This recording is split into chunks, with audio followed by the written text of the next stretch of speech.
Huawei, proud sponsor of TechBusters. Ben Norton is a wearable design expert at Huawei, and they of course launched the Huawei Watch here at Mobile World Congress 2015, and he's holding the watch in his hand. I mean, look at this watch. Beautiful, beautiful looking watch, impressive design. Now, before we talk about the watch, Ben, I mean, your background is design. You've worked with one of the, some of the world's top design companies in watches. You're now designing incredible technology like this at Huawei. How has the transition been from designing, just regular watches to designing an electronic watch with incredible features?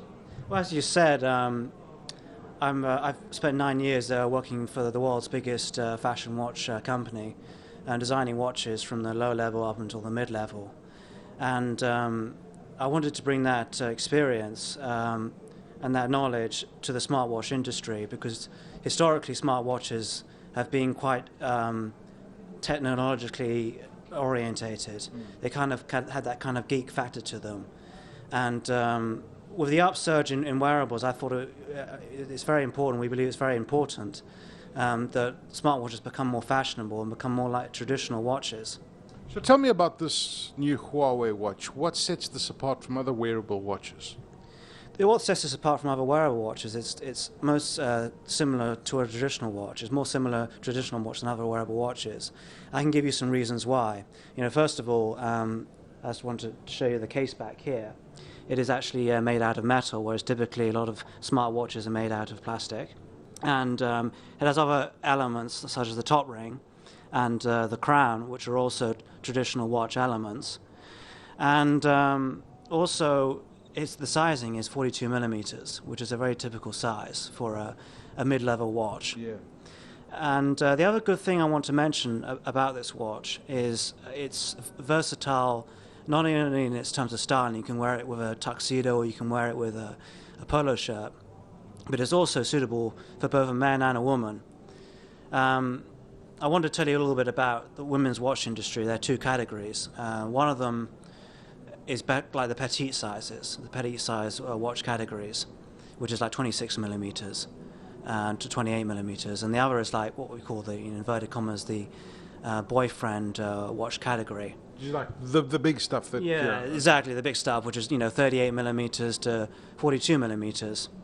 And because of the design of the lugs, the width of the lug, this strap in particular is actually 21 millimeters in width.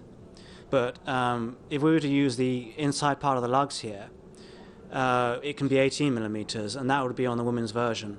Also important to note is it's sapphire crystal, and it's the first Android Wear watch that has a sapphire crystal, and this is a very key element in luxury watches.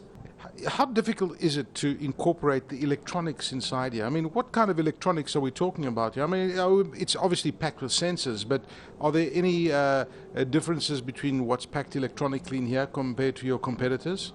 Well, what I want to do is compare the smartwatch, the electronics of a smartwatch, to the electronics of a traditional watch. Electronics of a traditional watch are actually far less challenging to work around.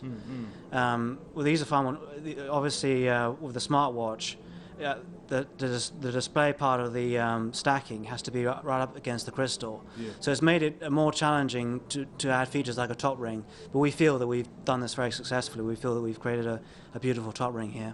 Is this a future, Ben? Is this what we're going to have instead of a smartphone in 10 years from now? Is this where it's going? Because obviously the electronics is going to get smaller in time, but your sense of design and your experience over the last decade or so, is this where the world is heading towards?